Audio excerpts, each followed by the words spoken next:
नमस्कार, मैं श्यामगिरी। आप देख रहे हैं टीवी केबडी न्यूज 24। टीवी केबडी न्यूज 24 में आप सभी दर्शकों का स्वागत है। मोदी सरकार के मंत्रिमंडल विस्तार पर ग्रहण लग गया, इसलिए कि स्पीकर ओम बिरला ने बागियों को क्लीन चिट अभी तक नहीं दिया है और टीएमसी के 20 सांसद हों या उद्धव ठाकरे के 6 सांसद, इन 26 सांसदों की सदस्यता को रद्द करने के लिए नोटिस स्पीकर ओम बिरला के पास टीएमसी और शिवसेना उद्धव ठाकरे गुट ने दिया है। अब ऐसे में मानसून सत्र के पहले यह कैबिनेट विस्तार होना था, लेकिन हुआ ही नहीं। अभी तक 29 को ही हो जाना चाहिए था, लेकिन 1 तारीख तक नहीं हुआ। लेकिन स्पीकर ओम बिरला इतना लेट क्यों कर रहे हैं, फैसले क्यों नहीं सुना रहे हैं?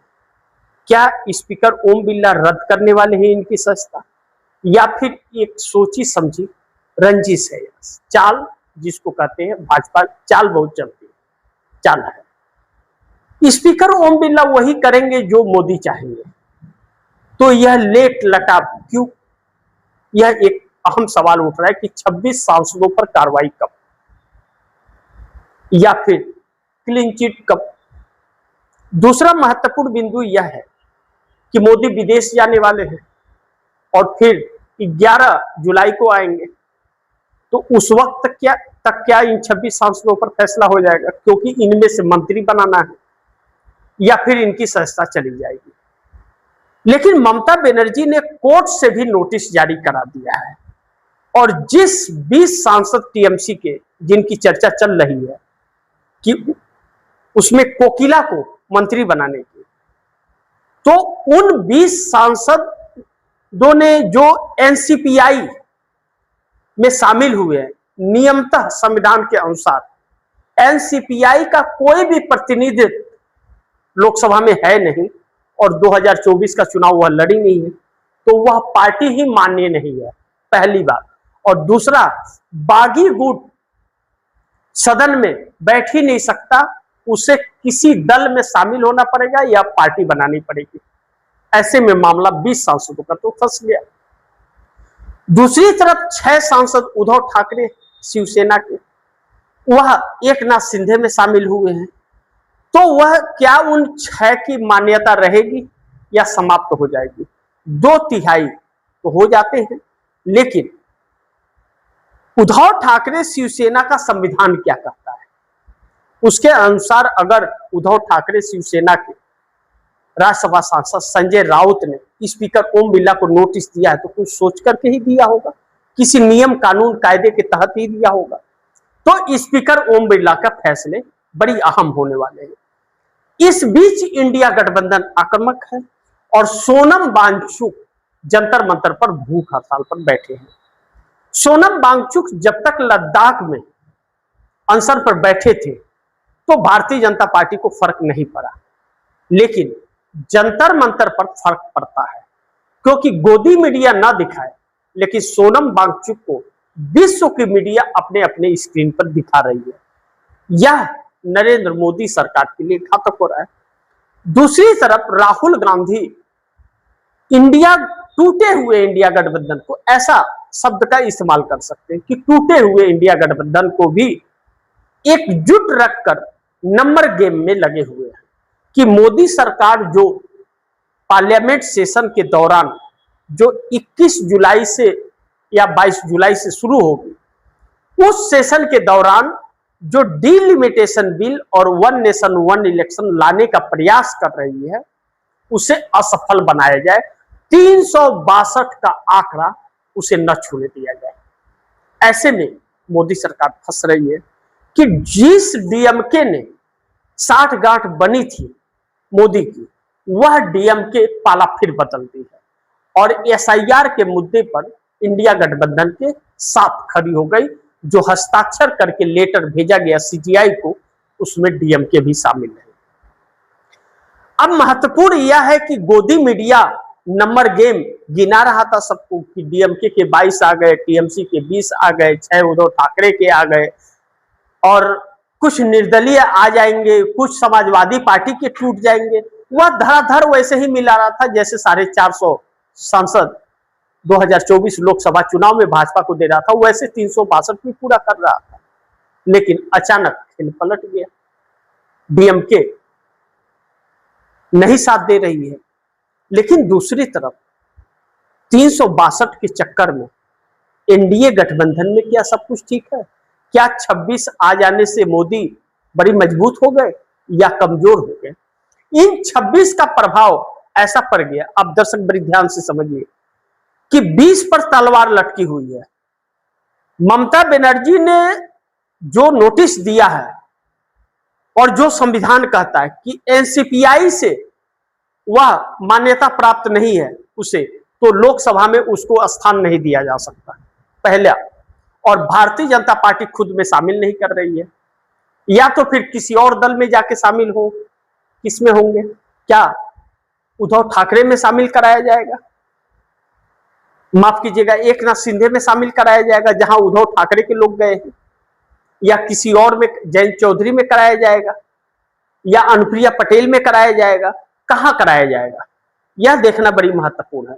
लेकिन वह तो एनसीपीआई में शामिल हो चुके हैं, लेटर जारी कर चुके हैं, और एनसीपीआई को मान्यता है नहीं, यानी कि वह फंस गए। उनको मान्यता देना इतना आसान नहीं होगा, हंगामा होगा। और कोर्ट का नोटिस भी जारी हो गया है, यानी कि वह 20 डिलिमिटेशन पर वोट नहीं कर पाएंगे। अगर यह पेच फंस रहा है तो मोदी बहुत बड़ी मुसीबत में पड़ने जा रहे हैं, क्योंकि चंद्रबाबू ने कांग्रेस के साथ हाथ मिलाकर, कांग्रेस के मुख्यमंत्रियों के साथ हाथ मिलाकर के जो संदेश दिया है कि हमने रास्ता तलाश कर लिया है, यानी कि कभी भी चंद्रबाबू नायडू 18 सांसदों के साथ मोदी का साथ छोड़ सकते हैं। तो 292 सांसद जो थे एनडीए गठबंधन के, वह सीधे घट जाएंगे 20। ऐसे में मोदी सरकार के लिए बहुत बड़ा संकट हो जाएगा। 20 की काउंटिंग नहीं होगी और 6 की सहजता बचेगी कि नहीं, इसकी गारंटी नहीं है, यानी कि मजबूत होने के चक्कर में कमजोर हो गए। लेकिन एक चाल नए मोदी चल रहे हैं कि अमित शाह को प्रधानमंत्री बनाने का प्रयास और कोशिश किया जा रहा है कि पहले उप मुख्यमंत्री बना दिया जाए, फिर उन्हें प्रधानमंत्री बना दिया जाए। जैसे नितिन नवीन को भारतीय जनता पार्टी का कार्यकारी अध्यक्ष बना दिया गया और कुछ ही दिन बाद फिर राष्ट्रीय अध्यक्ष बना दिया गया, वैसे ही अमित शाह का सपोर्ट कोई नहीं करेगा। तो जब अमित शाह का सपोर्ट नीतीश नहीं करेंगे, अमित शाह का सपोर्ट चंद्रबाबू नायडू नहीं करेंगे, तो संकट फंस जाएगी, कुछ भाजपा नेता बगावत कर जाएंगे। ऐसे में डिप्टी प्राइम मिनिस्टर बना दिया जाए, फिर अचानक उनको प्रधानमंत्री का पद बना दिया जाए और नरेंद्र मोदी राष्ट्रपति के लिए अवेलेबल हो जाए, राष्ट्रपति चुनाव 2027 में लड़े। यह मोदी का प्लान है। लेकिन इसके लिए क्या एनडीए गठबंधन के घटक दल अमित शाह पर स्वीकृति देंगे? चंद्रबाबू नायडू जैसे लोग तो नहीं देंगे, यानी कि एनडीए गठबंधन का टूटना तय है और भारतीय जनता पार्टी में बगावत हुई। अब जिन मंत्रियों का इस्तीफा हो रहा है, भारतीय जनता पार्टी असमंजस में पड़ी है कि एक तरफ कांग्रेस हमलावर है, धर्मेंद्र प्रधान का इस्तीफा मांग रही है, दूसरे तरफ सोनम वांगचुक धर्मेंद्र प्रधान के इस्तीफे पर भूख हड़ताल पर बैठे हुए हैं, समस्या है। और दूसरी तरफ राजनाथ सिंह कह चुके हैं कि इस सरकार में इस्तीफे नहीं होते। अगर इस्तीफा हो गया या शिक्षा मंत्री पद से उन्हें हटा दिया गया तो यह होगा कि कांग्रेस इस्तीफा मांग रही थी, इस्तीफा हो गया, मोदी सरकार घुटने पर आ गई। इसलिए मोदी सरकार बहुत बड़े संकट में फंस गई है। अब दूसरा महत्वपूर्ण बिंदु है कि आरएसएस मोदी और शाह दोनों को हटाना चाहता है और मोदी अमित शाह को पीएम बनाना चाहते हैं और खुद राष्ट्रपति बनना चाहते हैं। इसके लिए मोदी को डिलिमिटेशन करके 1 नेशन 1 इलेक्शन कराना है और यह सपना 362 सांसद होने के बाद ही पूरा होगा।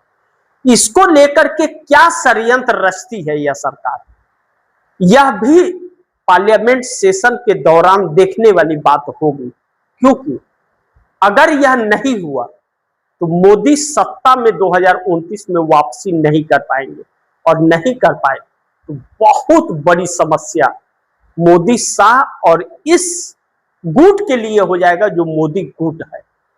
हर कोई जेल के अंदर होगा। फिर समस्या गहरा जाएगी। और इससे अगर बचना है तो करना ही पड़ेगा डिलिमिटेशन। और 362 का जुगाड़ राहुल गांधी बैठने नहीं दे रहे। चुनौतियां बड़ी हैं मोदी के सामने, सफलता कैसे हासिल होगी यह देखना बड़ी महत्वपूर्ण होगा, लेकिन राहुल गांधी ने नाक में दम तो कर दिया है, इसमें कोई शक है नहीं। और टूटी हुई इंडिया गठबंधन को एक भी कर दिया है। बाकी इंतजार करते हैं क्या होता है, जो भी होगा खबरें आप दर्शकों तक लाता रहूंगा। आप दर्शकों की क्या राय है, क्या सुझाव है, कमेंट बॉक्स में जरूर दीजिएगा। इस खबर को ज्यादा से ज्यादा शेयर कीजिएगा, अपने दोस्तों को भी कहिएगा आगे शेयर करें। और आपने अगर टीवी टीएफडी न्यूज़ 24 को सब्सक्राइब नहीं किया, सब्सक्राइब कर लीजिए। अपने दोस्तों को भी कहिएगा सब्सक्राइब करें। मिलते हैं अगली खबर के साथ, तब तक के लिए नमस्कार।